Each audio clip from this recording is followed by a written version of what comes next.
მოგესალმებით რადიო მსმენელებო, Facebook გვერდის მაყურებელო და ტელემაყურებელო. მოკლედ, მე ჩვეულად და ისევ ბედნიერი ვარ, ჩემო კარგებო, იმიტომ რომ ახალი დღე გათენდა, ახალი დღე დაიწყო, მე ისევ თქვენთან ვარ და ყავს არაჩვეულებრივი სტუმარი. ნინია ნაგლაძე, სატელევიზიო პროდიუსერი, ტელეპროდიუსერი და PR სპეციალისტი.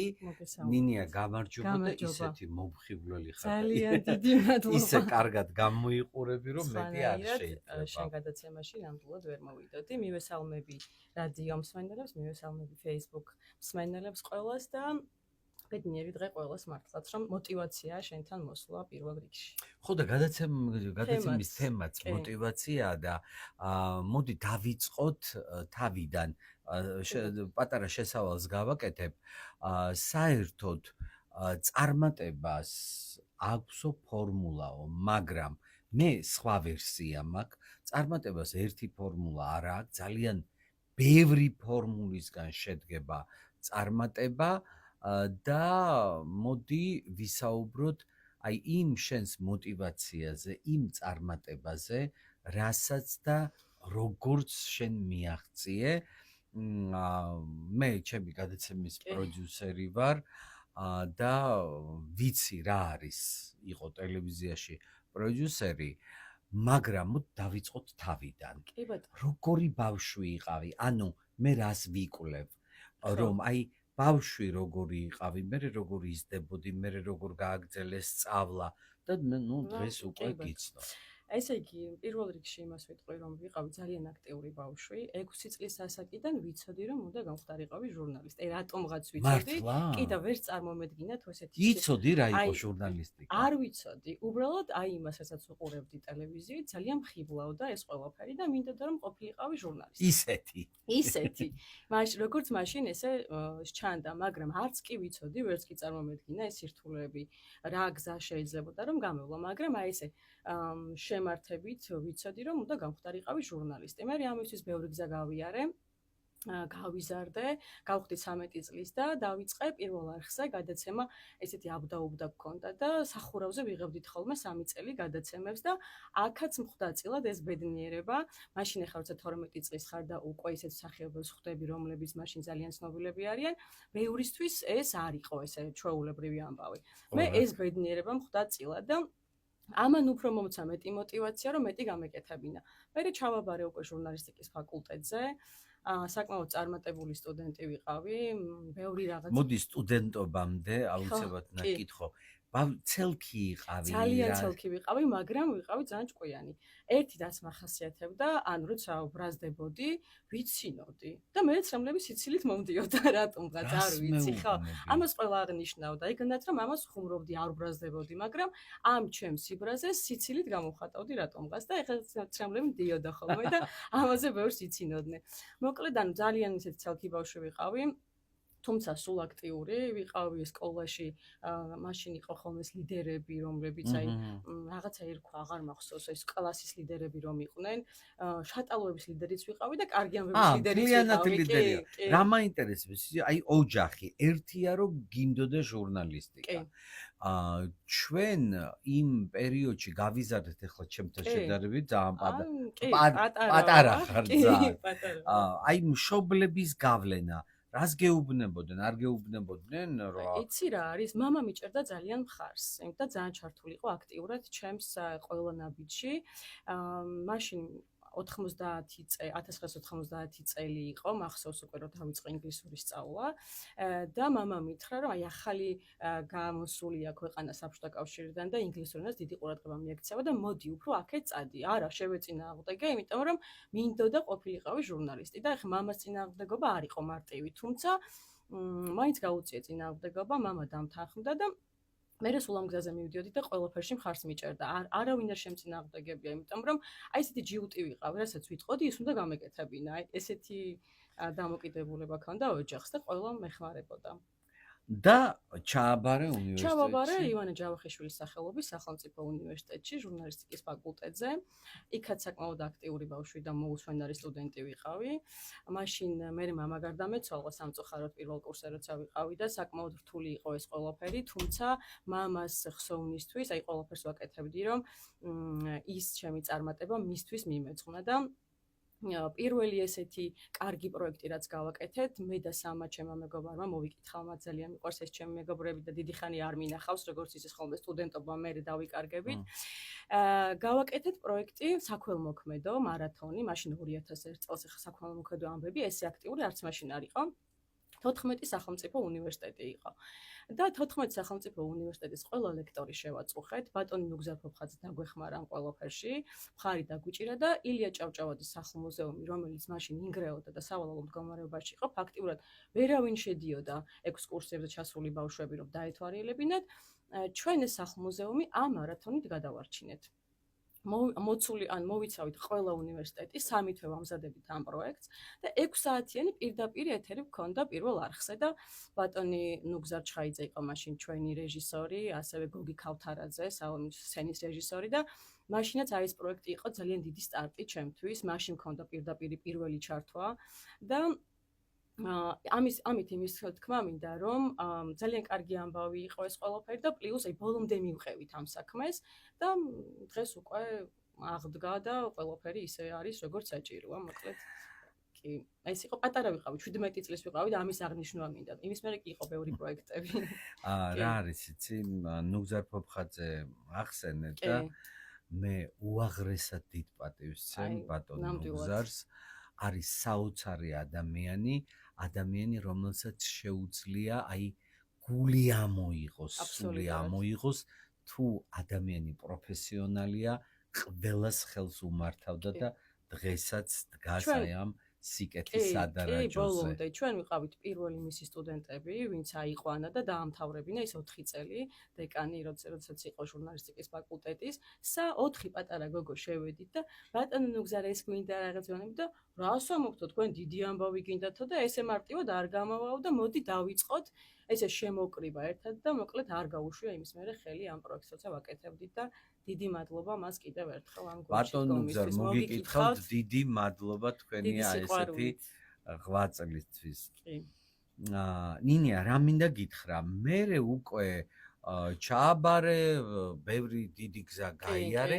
დღეს ხარ პროდიუსერი. დღეს ვარ ტელეპროდიუსერი, გადაცემა პოსტალიონის. აღმასრულებელი პროდიუსერი, უკვე 6 წელი ხდება. და ვაკეთებ ძალიან საინტერესო პროექტს, დილის შოუს. რამდენად რთულია თვითონ პროდიუსერობა? ეხლა ისე გეკითხები თვითონ არ ვიცი, სტუმრად არ ყოფილვარ თქვენ. ხო, ვუთხრათ მაყურებელს, რომ ძალიან რთულია. პირდაპირ ეთერში მართო საათი და 45 წუთი, შენ გარშემო არის უამრავი ადამიანი, გაქვს დიდი პასუხისმგებლობა, თითოეული, მოკლედ, ანუ რა, ხმის რეჟისორია, თუ ქვემოთ ოპერატორები, ყველა უნდა ისე კარგად მართო, იყო იმდენად მეგობრული, იყო იმდენად პროფესიონალი, რომ ეს ყველაფერი ერთი დიდი ჭუია, რომ რაღაცა თუ დაირღვა, უკვე მორჩა, ის დღე არ არის, ხო და ამ ბალანსს ვიცავ ძალიან კარგად, ვფიქრობ, რა ვიცი, ამას მეუბნებიან ყოველ შემთხვევაში, ხა ჩემ თავზე ბევრი ლაპარაკიც არ იქნება ალბათ სწორი, თუმცა ამაზე გადაცემის რეიტინგი მეტყველებს, ჩემს გარდა კიდევ არიან 3 პროდიუსერი, ასევე მთავარი პროდიუსერიც და მოკლედ აი ყველა ერთად ერთობლივად ვაკეთებ ძალიან კარგ საქმეს, ბევრი უამრავი ოჯახი გავახარეთ, მრავალშვილიანი დედები, შეყვარებული წყვილი ხელის თხოვნა იყო ჩვენთან ძალიან ბევრი და კიდევ ესეთი ამბავი იყო, რომ 8 შვილიანი ოჯახი, რომელიც ვუმასპინდეთ 2 წლის წინ, გვირეკავს ქალბატონი და გვეუბნება, რომ მე თქვენთან ვიყავი 2 წლის წინ და მე-9 შვილი მეყოლა და მომიწევთ კიდევ აუცილებლად. და ესე მოკლედ აი მრავლდებიან ასე რომ ვთქვათ და მე მოდიან. მომავალ წელსაც შეიძლება დაგირეკონ კი და მე-10 და ასე შემდეგ და კიდევ არის რომ აი რეგიონებში გაცოცხლდა რეგიონები იმ ხრივ რომ მაგალითად ბატონი ურიკორძაძეს მოვიკითხავ, საოცარი ადამიანი ვანში, რომელმაც ქართული ფოლკლორი მხოლოდ იმიტომ გააღვიძა, რომ პოსტალიონში იცის რომ გამოიტანს და ამირეკავს და იცის რომ მოვა თავის მეგობრებთან ერთად და უამრავი ძველი სიმღერა, ფოლკლორული ჟანრი თუ კი რამე იყო, ყველაფერი აი ესე მოდის ჩვენთან, გამოგვაქვს ჩვენ და რა ვიცი, ვეხმარებითი ყოველას რეგიონებს განსაკუთრებით. ნინია, რა მინდა გითხო, ხარ PR სპეციალისტი? კი, ესეც სინჯე. სინჯე, მაგრამ ნახე, მე მგონი რთულია, ხო? ესეც რთულია. პარალელურად მომიწევდა თან ყველაფრის კეთება, სულ მიწევს პარალელურად. მაგრამ ერთგვარი გამოცდილებაა და კიდევ მეტი мотиваცია, რომ მეტი აკეთო. საერთოდ არ მძინავს. ნუ ამას დედაჩემს თავის პროტესტი აქვს, ბოლოს სადღაც ამხელა ენერგია გაქვს თუ რა არის? არ ვიცი, მეუბნებიან რომელი ჰოროსკოპი ხარ? ლომი. ლომი ხარ? ლომი ვარ, ხო. რა, მარტო ლომობაზე არ არის ალბათ ჰოროსკოპზეც. და ბევრ ლომს იცნობ რომ ძინავს. შეიძლება, კი, მძინარე ლომებიც არიან, მაგრამ мотиваციას მაძლევს ჩემი საქმის სიყვარული. არასდროს არ ველოდები ხელფას. მავიწყდება რომ ხელფასი უნდა ავიღო, ხოლოდ მართლა. აი, ამ საქმეს ვაკეთებ უბრალოდ იმიტომ, რომ მიყვარს ჩემი საქმე და მაგრამ ეხლა არ იფიქრო რომ აი, რომ მივხვდები, რომ მე მჭირდება, ხშირად მე გამახსენდეს, მაგრამ ეს არ არის ჩემთვის მთავარი, არის. ანუ გიყვარს საქმე. კი, მიყვარს საქმე. შეიძლება ეს არ არის სწორი მიდგომა და ხელფასის მნიშვნელოვანია, რა თქმა უნდა, მაგრამ ნუ მე ესე ვარ ჩემი ფსიქოლოგიით და ვერ შევიცვლები ალბათ ვერასდროს რა. რა მაინტერესებს, იცი, აი ადამიანი ყოველთვის მეც მათ შორის, როცა მეუბნებიან, რომ აი შენ უკვე რეალიზებული ადამიანი ხარ, შენ უკვე ყველაფერი გააკეთე, სულაც არა ვარ, კიდე უნდა აი რესურსი მაქვს ისეთი, რომ განვითარების გარდა არა ვარ ბოლომდე რეალიზებული. აი ამ განვითარებას აქვს ძალიან საინტერესო ეტაპები. ხო, ნუ მეტი რაღა უნდა გავაკეთო, ვითომ. მაგრამ იმდენი რამეა წინ, რომ ნუ აი ამოუწურავი. აი შენ რა ეტაპზე ხარ ახლა? ჯერ დასაწყისია. ჯერ მხოლოდ დასაწყისია. თან იცი ადამიანები გრძნობთ ყოველთვის სად ვართ, ან კიდევ რამდენი შეგვიძლია და ჯერ ძალიან ბევრი შემიძლია, მართლა. ეს იყო მოთელვა ერთგვარი და ვიცი რომ კიდევ ძალიან ბევრი საინტერესო პროექტი იქნება და მოკლედ ჯერ დასაწყისში ვარ ჩემი ცხოვრების ზუსტად ვიცი.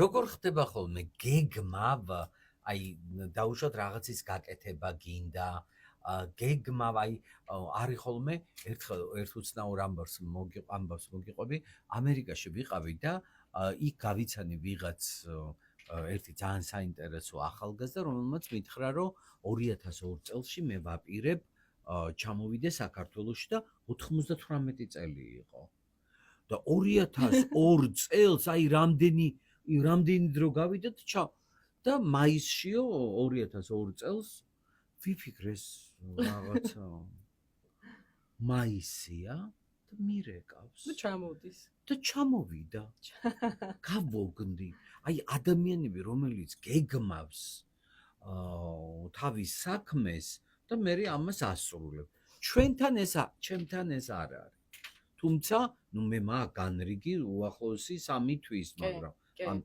შენთან როგორ ხდება განრიგი გააქვს? იცი როგორ არის? თავიდან მივდიოდი ინერციით და უფრო ბრძოლით, мотиваციით, მაგრამ მე მივხვდი, რაც უფრო წლებში შედიხარ, მეტად უნდა მოეჭიდო დროს და მეტად გამოიყენო ყოველი წუთი. ამიტომ უკვე ამისი სწორად დროის სწორად გამოყენება ვისწავლე. აი, მეორე დღის გეგმებს აუცილებლად ჩამოვწერ ხოლმე, დღის ბოლოს გადავხედავ და თუ ტელეფონში მაქვს გადავხედავ და გავანულებ, თორე და ვშლი ხოლმე. ეს გადახაზვა, იცი რა ბედნიერებას მანიჭებს? ეს თან მაგრად ხაზავ ხოლმე, ესე ძლიერად, კალმით, რომ ეს შევასრულე.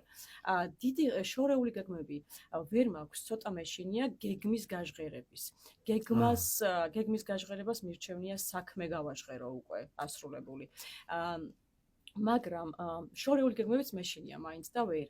თუმცა დაახლოებით უკვე ვიცი ხოლმე, რომ რაღაც დაუშვათ ერთ წელში მინდა რაღაცა გავაკეთო, უკვე მქონდეს დაუშვათ ეს გაკეთებული, ხო. 4 წლით შემდეგ ვერ, ეგ ძალიან 4 წლის იქით ვერ. არ ვიცი. ყველაფერი მაინც უფლისნებაა ჩემი აზრით. თავარია იცოდე, კარგი განწყობა გქონდეს, იყო მოტივირებული და ღმერთი მე გეხმარება ყველაფერში. რა თქმა უნდა. ხო, ეს ამბავია.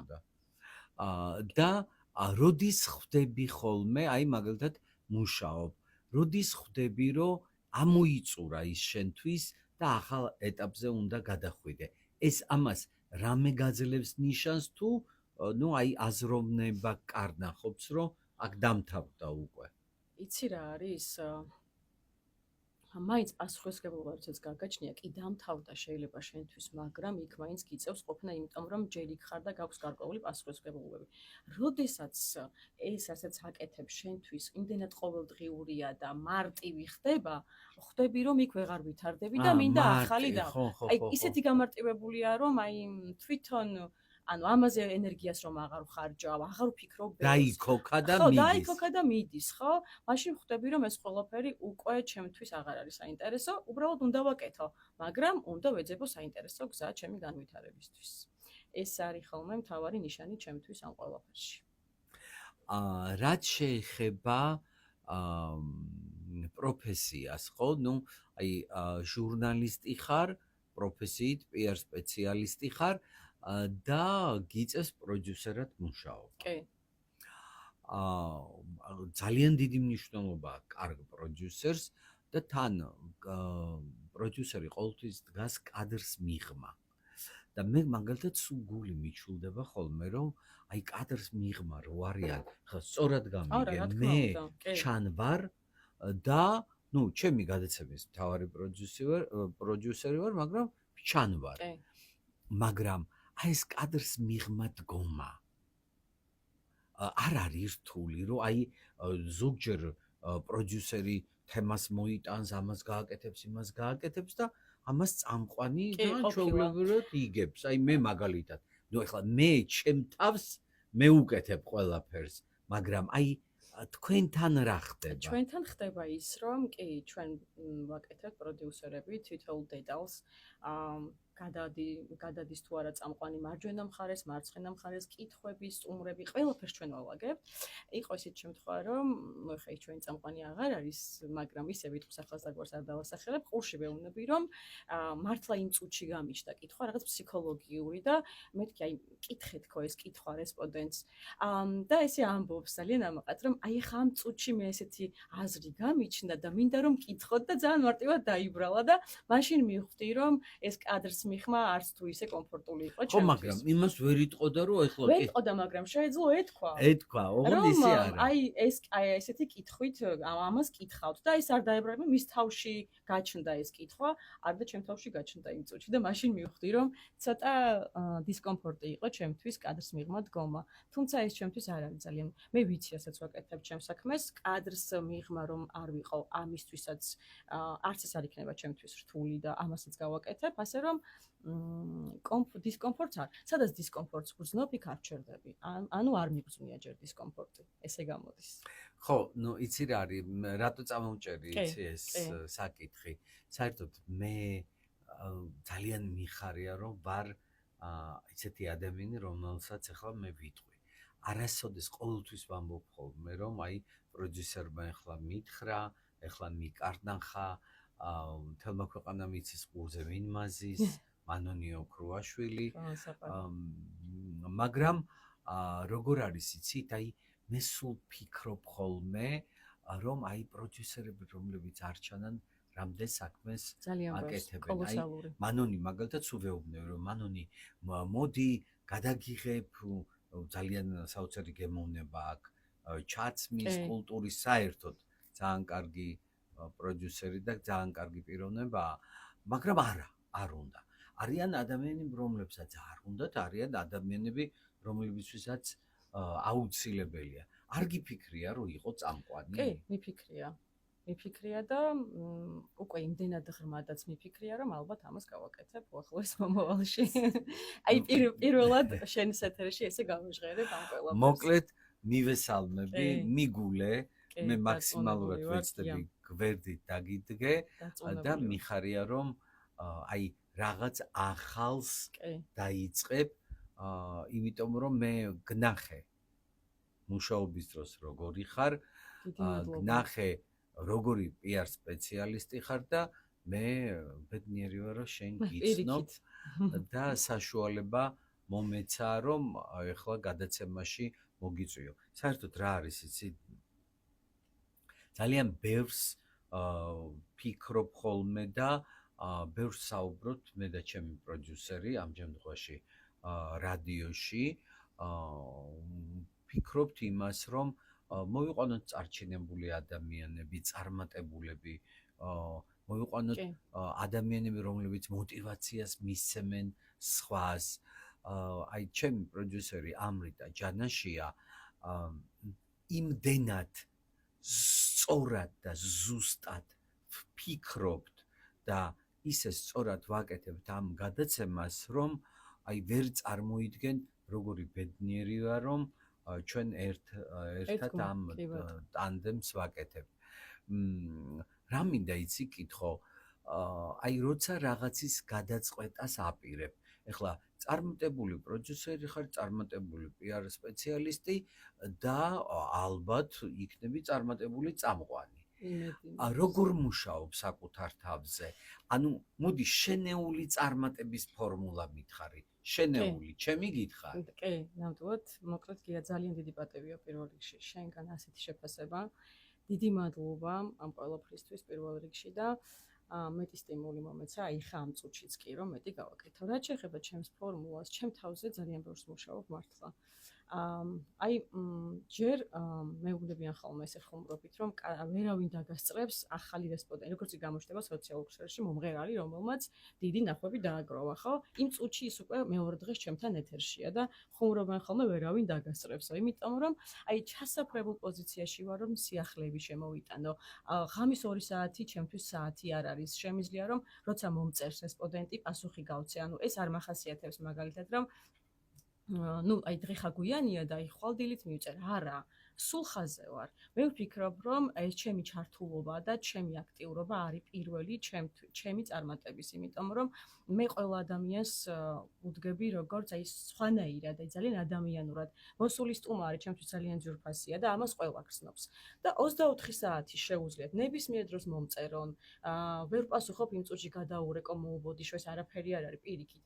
და მე ვფიქრობ, რომ აი ჩემი უშუალობა და ის ყველაფერი, რაც 24 საათი ჩემი შრომა განაპირობებს ამ წარმატებას და საკუთარ თავზე თან როგორ ასწრებ იყო სულ ფორმაში. ესეც არის ხოლმე ერთ-ერთი არ ვიძინებ ღამე, შემიძლია რომ მოწესრიგებას დავუთმო დრო, მაგრამ დილით ავდგე 1 საათი გამოვიძინო და ისევ საქმე შეუდგე. ანუ მუდმივი შრომაა ეს ყველაფერი რა. არ მძინავს, მართლა არ მძინავს. არ ხუმრობ. ძალიან მიყვარს ძილი. ხო, კი, მიყვარს გძილი. შენ ისე ტურში გეძინა. იმის მე ჩვენ ხო ვიყავით აბუდაბიში. გავიხსენებ შეიძლება? კი, გაიხსენებ. ხო, ეს 2 წლის წინ ვიყავით აბუდაბიში. კარგი ტური იყო, ძალიან ერთ-ერთმა კომპანიამ გააკეთა, მე ბატონი გია, ბაბი და ნუ მოკლედ თათა და გელა და ყველა ძალიან 40 კაცი წავედით და საფარის ტური იყო ერთ-ერთი ისეთი საშიში ტური, რომ ცოდნოდა ესეთი იქნებოდა, არ წავიდოდი და ყველა ჯიპებში გადავლაგდით, გიაც ერთ-ერთ ჯიპშია და ამ ტურში მამაო და მისი მეუღლე იყო. და თან ვფიქრობ ეხლა ნეტა გია როგორ არის, რა შვება ამ ტურში, საშინელი ტური იყო ეს რაღაც ჯიპი ისეთ ილეთებს აკეთებდა, თან ვაშინებდნენ რომ ეხლა თქვენ აქ ამოყირავდებით, მე ვეღარ გადაგარჩეზინ, სპეციალურად დარიგებულები იყვნენ რომ ხალხი მოკლედ დავიწყე ლოცვა, ყვირი, წივი, ყველა მანქანაში ვარ წუდღეში და გამახსენდა რომ მანქანაში იყო მამაო. ერთ-ერთში და თათას ვეუბნები, თათა ვილოცოთ მამაო, დაგლოცე, გავკივით მამაოს არ ესმის ეს ამბავი და უცებ ერთ-ერთი მანქანა ჩერდება, ჩვენც გავჩერდით, ხო კარგად ხართ, რა ხდება? მამაო არის ცუდათო. აი ვინ დაგლოცავს ეხა რა გვეშველება და ვკითხულობ გიას ად არის და გია გადმოსა მეძინა. უბრალოდ მეძინა. ხო, ყველგან გძინავს, აი თვითფრინავი და მშვიდად. კი, ძალიან მშვიდად, ხო, აი სან შესაშურია ძალიან. მოდი რეკლამაზე გავიდეთ ეხლა და დავბრუნდებით ძალიან ძვირფასო საყვარელო Facebook გვერდის მაყურებელო, ტელე მაყურებელო და რადიო მსმენელებო და ერთი უცნაური რაღაც უნდა ვთქვა, ეხლა არ გაგიკვირდეთ, უკვე მეორე შემთხვევა ერთხელ გადაცემაში პირდაპირ ეთერში, ოღონდ სატელევიზიო ეთერი იყო, ეხლა რადიო ეთერია პირდაპირი და უთო დამრჩა ჩართული და დედაჩემი მისმენს და დედა ნახე აბა უთო არ გადავიწვათ, ნახე უთო ჩართული დამრჩა.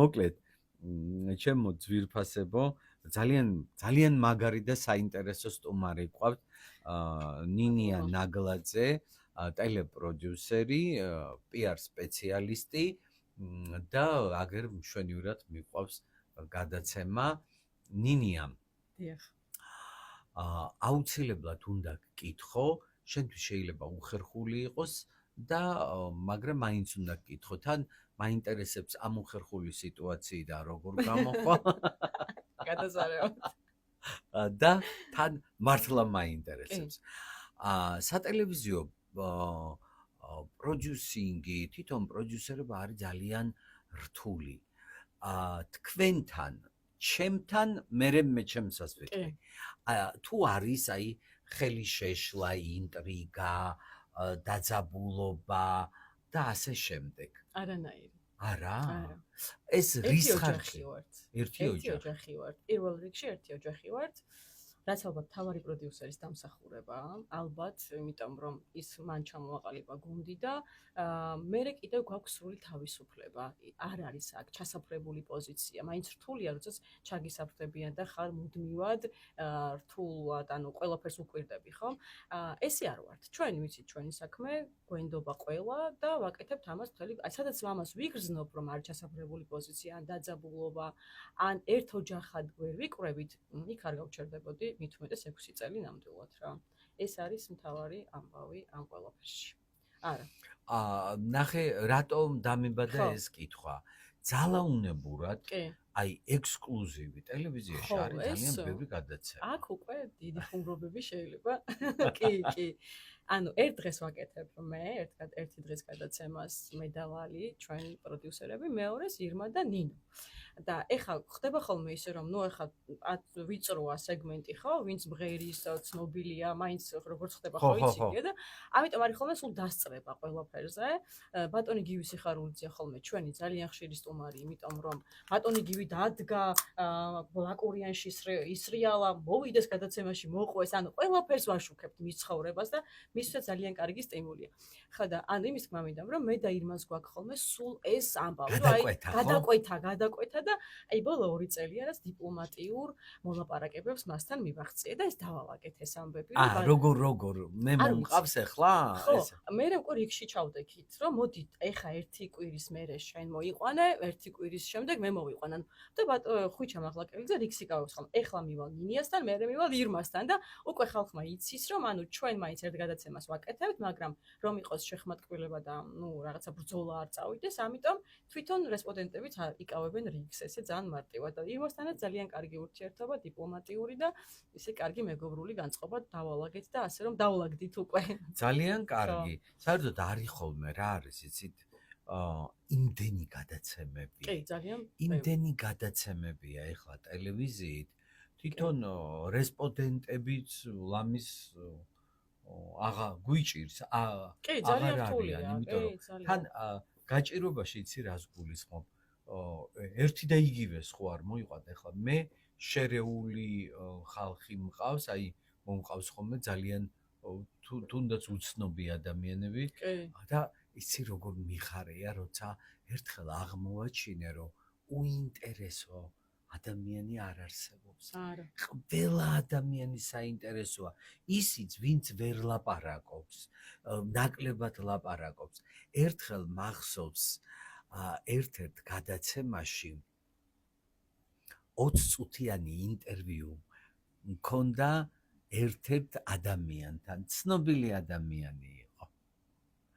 და 20 წუთი კი არა ვნახოთ, მაგრამ ინტერვიუ გამოვიდა ისეთი საინტერესო. ეს არის ზუსტად პროდიუსერი. ისეთი საინტერესო, მოკლედ ვერ წარმოიდგენ და თან კიდე ერთი რამეა.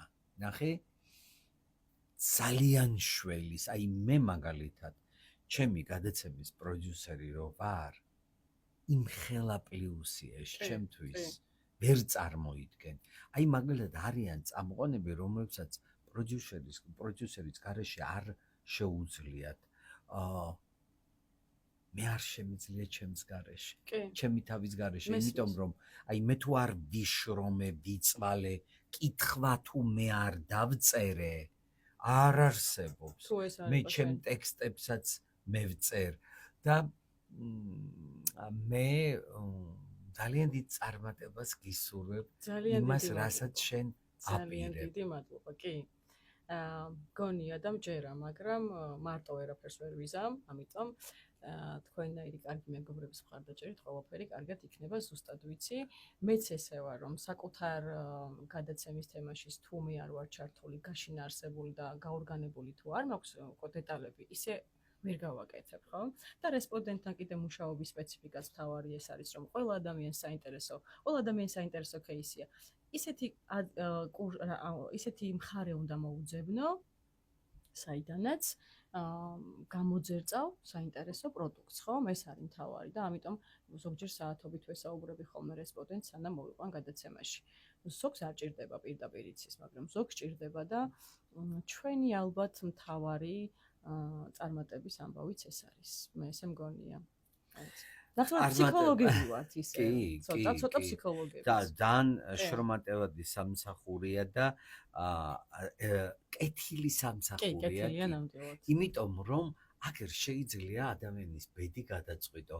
მოიყვანო ეთერში, გააცნო საზოგადოებას და შენ ხარ ძალიან მაგარი და ასე რომ მე მინდა ძალიან დიდი წარმატება. ძალიან დიდი მადლობა. ბედნიერი იყავი და რა ვიცი, მეტი რა დაგვრჩენია ერთმანეთს უსურვოთ სიხარული, სიყვარული და ბედნიერება. წარმატებული ხარ და წარმატება კიდევ და კიდევ არასდროს არ არის ზედმეტი, ამიტომ ბევრ წარმატებას გისურვებ.